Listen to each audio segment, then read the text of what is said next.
Hi, and welcome back to my channel. If you're new here, my name is Dr. LaTrice Montgomery, and the purpose of this channel is to discuss marijuana from a scientific perspective. Now, if you've been around for a while, you might notice that my background is a little different, and that is because I'm trying something different. I want to invite you into my world as a research psychologist. I often receive many questions about what is a research psychologist, what do I do during the day. So hopefully these next few weeks you'll get a glimpse into what it's like to be a research psychologist. So first, before I jump into my very busy day, I have a lot to do today, so you'll be right there with me every step of the way. First, just want to orient you to what a research psychologist is. So a research psychologist is someone who uses the scientific method to test hypotheses and examine research questions. So you can probably think about so many different things right now. There's not one thing that you can think about where psychology is not involved.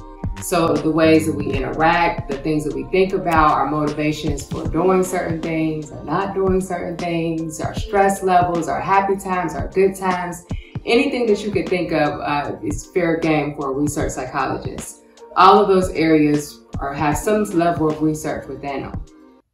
So research psychologists typically have an area of expertise or a niche that they're in. So my particular area is addiction, specifically marijuana and tobacco. So a lot of the work that you'll see me doing over the next few weeks focuses in on those areas. But I also look at other drugs such as opiates from time to time. So, research psychologists, we do a lot. We write grants, we write papers, we give presentations, all sorts of fun things. And I hope that you'll enjoy this journey. But more importantly, I hope that you'll be inspired because we need more research psychologists. So I'm hoping that you'll like what you see in these next few weeks and that you'll also be inspired to become a research psychologist. So thank you for joining me for the journey. And let's go ahead. I'm going to take you up to my office and let you know what we have to do today. So come on, let's go.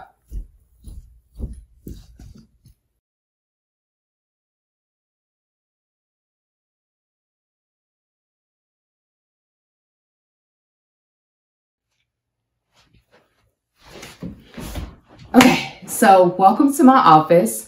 I wanted to bring you up here because, as I mentioned, I have a lot to do today. There's a lot that needs to get done, and most of what I do, especially these days, is here in my office. So there are many things that I do to try to stay productive on a day-to-day basis. And one of those things that I do is use what's called the top 3 method. And it's a very simple method, but it's extremely important and it's been very helpful in kind of me structuring my days and getting work done. So if you're ever interested in wanting to learn more about productivity and ways to stay organized and ways to promote your business or your brand, Erin On Demand is amazing. And Erin On Demand is a popular YouTuber, so I would include the link below to her channel. I think you would really, really like her content. I find her work to be very helpful. So I want to give credit where credit is due, and she has what's called a top 3 method. And basically, it's just the top 3 things that she wants to get done within her day in the life that she presents to her YouTube family. And so I've actually implemented the top 3 method, but I've modified it a little bit for myself, my lifestyle, and just things that would be helpful for me. So it's very simple, but very powerful. It's the top 3 plus 1 method. So basically, it's the things that I need to get done for the day, the 3 top priorities as it relates to work. So the problem is, and the struggle for me at least, and y'all can comment down below if y'all got this down pat or not, but for me, it seems like almost everything tends to be a priority, or just when I think, you know, one thing is a huge deal and I have to spend most of my day on that, 2 more things pop up or 3 more things pop up. So trying to determine what exactly is a priority and how much time can or should I spend on certain tasks is always a struggle for me. But what I have tried to do is really use the 3 plus 1 method to my advantage and really thinking about making sure that no matter what happens in that day, I need to get those 3 plus 1 things done for myself. Now, another thing that I was doing is writing these very lofty goals and just writing down, you know, like I would say, for example, write a grant. I will put that on my to-do list. Well, obviously that's not going to happen in a day's time. So at the end of the day, when I'm looking at my to-do list, I'm like, well, you didn't really do anything. And it's like, well, I did, but it was just not writing a full grant. Perhaps I wrote a page or two, or, 2 or 3 sections of a grant rather than just the entire grant. So I had to learn how to sort of break things down. And again, this is very basic stuff, but just things that I had to have to really adjust and make sure that I'm making the best use of my time. Because for me, like, I love Post-it notes. Like, y'all, this is just the stack that I picked up that was next to me. I love Post-it notes. They're everywhere, and I'm constantly writing down things that need to get done, but that's just not good for me psychologically because it makes me feel like I'm never getting anything done. So by having this method, I have my 3 things that I get done every day. So I'm able to cross it off the list, and I'm able to feel accomplished for the day. So that's something that helps me. So I'm going to share with you what my top 3 plus 1 things are. Now you're probably wondering, well, what's the plus 1? So I had to modify it because for me, I get so consumed in my work that sometimes I'll look up and so much time has went by and maybe I haven't just took a break to, watch TV or to eat or, connect with people. And I'm like, I get so consumed, and that's not good. And so for me, I wanted to make, my play a priority as well. So that's what the plus 1 thing is for me. So 3 plus 1, that is my priority of how I structure each and every single day. Again, what those 3 things are, and even the 1 thing is a struggle, but I stick to it every day and make sure that I have my top 3 plus 1 on deck. So now I am going to show you for today what the top 3 plus 1 is for my agenda. Okay, y'all, so the top 3 plus 1, the first thing I have to do is guest lecture in a class. And it's a guest lecture that I give every year to local high school students, so that should be a lot of fun. And then the second thing that I have to do, y'all got to excuse my handwriting, like, excuse it. I have to review a manuscript, and so I'll tell you more about that shortly. And I also need to, what else do I have to do? Oh yeah, I have to write specific aims, and I'll tell you what that is. And then my plus 1, I'm actually going to surprise you guys. I'm just going to put it's going to be a surprise. Okay, so this is my top 3 plus 1. These are the things I need to get down for the day. So let's go ahead and get started. Okay, y'all. So as I said, the first thing that I have to do is give a guest lecture to local high school students. So as a research psychologist, we're often called in to serve as experts on a particular topic, whatever our niche area is. And as I mentioned, mine is addiction. So I will be talking to local high school students about addiction here in our state and around the city. Now, I am also a consultant on the grant that funds the program that the high school students are participating in. So that's another thing that I just want to point out. As a research psychologist, I mentioned grant writing, and I have my own projects, but I'm also a consultant or collaborator on other projects as well. So as I noted, that's why it's important to have that top 3 plus 1, because there's many different responsibilities in a day for my projects, other projects, and just so many different things that are going on. So I'm going to show you some clips of that lecture. I won't show the class or anything or show anybody talking, but I will just show you, give you an example of what it looks like. This year, the presentation is virtual because of the pandemic, so you'll get to see me just kind of talking with students and giving my presentation. So that's the first thing. And presentations come up. You can give them at local levels, national levels, all over the world. That's the one thing I love about being a research psychologist, is that I have got to travel to so many different states and got to meet so many great people around the world. So that's an exciting part of being a research psychologist, is all the opportunities and connections and yeah, it's a good time. So we're going to go to that because I can ramble. So we're just going to go to that.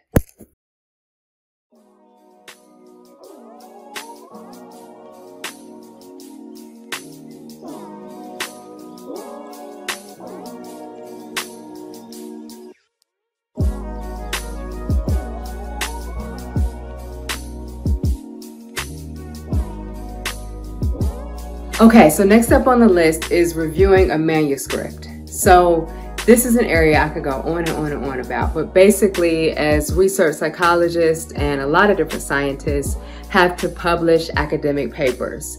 And so if you hear anything about this study found X or this study found Y, those studies have been published, most studies have been published in academic journals. And so those academic journals have to be what is called peer reviewed. And so once an article is submitted to a journal, 2 to 3 people who are not affiliated or associated with that, the authors of that particular paper in any way, they are called upon to review the manuscript to determine its quality, make sure that all of the conclusions are accurate and that the statistics are appropriate and it's easy to read, it's easily approachable by the public, et cetera, et cetera, et cetera. So I'm going to actually do another video on, because I also serve as an associate editor for a journal. So that's another process as well.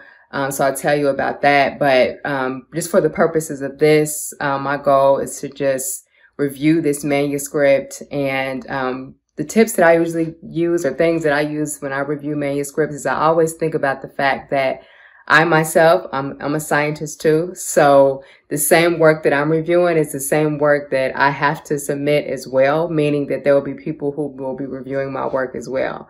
So when I give feedback, I want it to be constructive and things that are helpful. So I always try to think about the fact that, you know, these are real people and we want to really focus on the science and not, you know, try to belittle people or but really just focus on what we can do to improve the science. So that's really what my mindset is when I review manuscripts, just to make sure that the science is at its highest quality.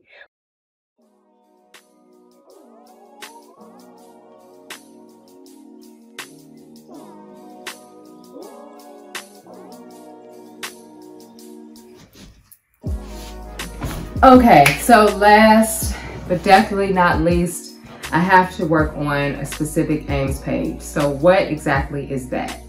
All right, as a research psychologist, I am responsible for writing grants. And I write grants to the National Institutes of Health, which is the largest biomedical funder in the world. And they have a very extensive process in which grants have to be written in a certain way, and it goes under a review process. And again, that's probably something that I'll do a separate video on one day if you're interested.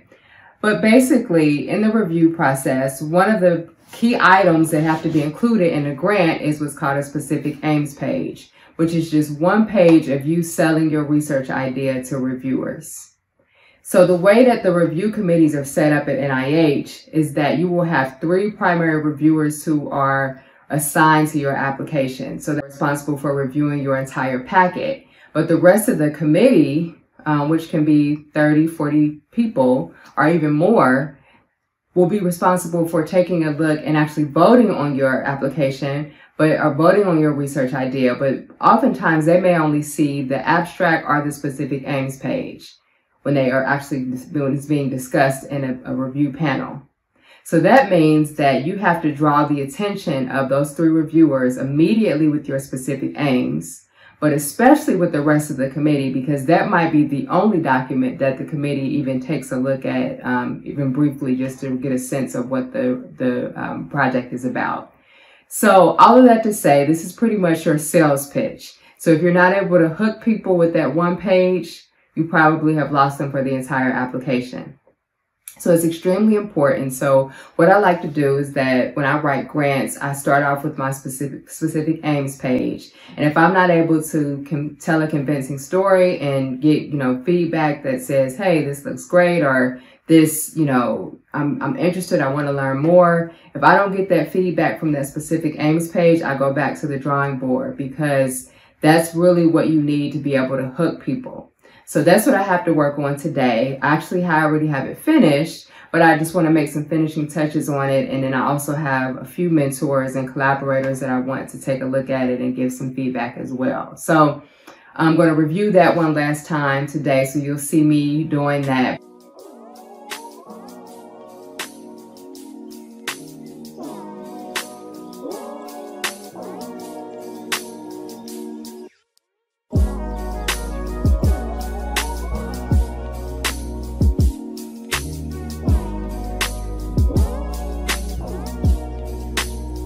Okay, you guys, so my plus one for today is my basement. So before the pandemic hit, I was in the process of having my basement renovated. But of course, we had to take a break for a few months, but the crew is now back and at it, and I'm super excited about the transformation. So I just wanted to show you very quickly some before and after pictures because I'm super excited about this space. The only thing that I don't like is the fact that now that this space down here is looking really, really nice, it's causing me to look at the rest of my house like, yeah, you need to get that together. You need to work on that like ASAP. So yeah, that's the only thing, but I really love this space, and I hope you'll like it too. It is just absolutely amazing. I want to give a big shout out to Just Right Construction and Lawn Care because without them, this wouldn't be possible. So I'm super excited. They're still in the process of working. There's still a few more things to do, but a lot of great progress has been made. So I just want to show you that, and just, you know, I'm just super excited.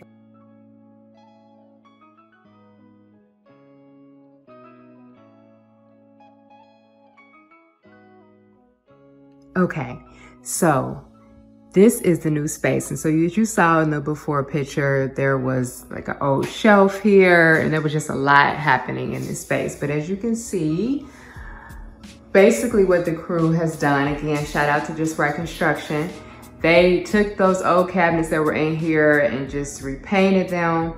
We removed the refrigerator that used to be right here. It's just moved over there. And brand new countertop, and we're gonna have a stove that goes right there, and we need to clean the refrigerator and stuff. We'll get that together. But I just wanted to show you this space and then also this area over here. So they have built some shelves, and then you'll kind of see some paintings there done by yours truly. So yeah, you take a look at those. Clearly I need to keep my day job because, you know, they looking a little rough, but you know, just so they just will leave them here now temporarily, but they will be moved into something that's a little bit more pleasing to the eye. So this is the space. And so what this will be is it'll be, you can kind of just see there's like a storage area over here. It's just like my water heater and stuff. So I'll probably put a few storage things over there. But basically this will be like a little kitchen area, just to put like a small table and chair in here. And probably just some other little knickknacks and stuff to kind of dress it up a little bit. And then this room, this is actually a bedroom. And so this space, actually this wall was not here. So they actually built this wall because it actually was attached to the other space where the water heater is. It was just like one big empty room. So they added this wall, and then when they did the wall, they also did a closet. So the closet is here. And I love the colors in here. It's just very nice, relaxing colors. Love the floors. And I think most of this is like Home Depot. But I'm just loving the space, loving it. It's so much better than it was before. So wanted to just show you these. This is one of the spaces that I wanted to show in this video very briefly. And you probably saw in the before pictures, it looks completely different. So now I'm going to take you over to the bathroom.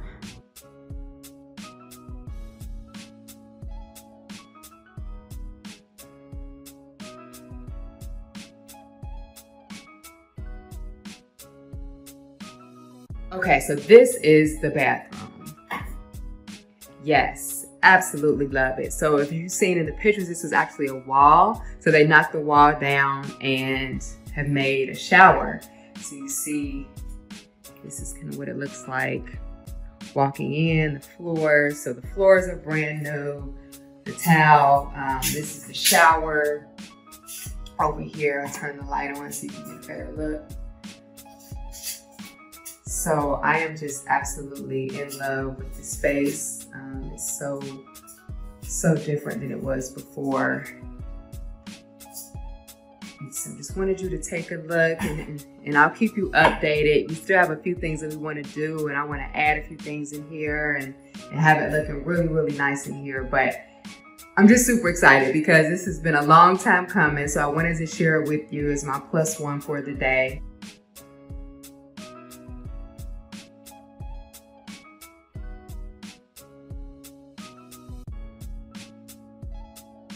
Okay guys, I think that's all that I have for today. So thank you so much for coming along with me today, and I hope you've had fun with me because I've definitely had fun with you. And like I said, I'll try to upload these at least once a week so that I can just let you know what's happening in my world, and that you can also let me know what you're up to. Let me know things that you want to see, any ideas that you have for research or topics you want to hear about, as well as things that I should do for fun. Any activities, recommendations, I'm all ears. So please feel free to leave it in the comments. Let me know what you want to see. Let me know what's going on, and just engage with me. We don't have anything else to do. So let's talk. All right. I think that's it. Peace.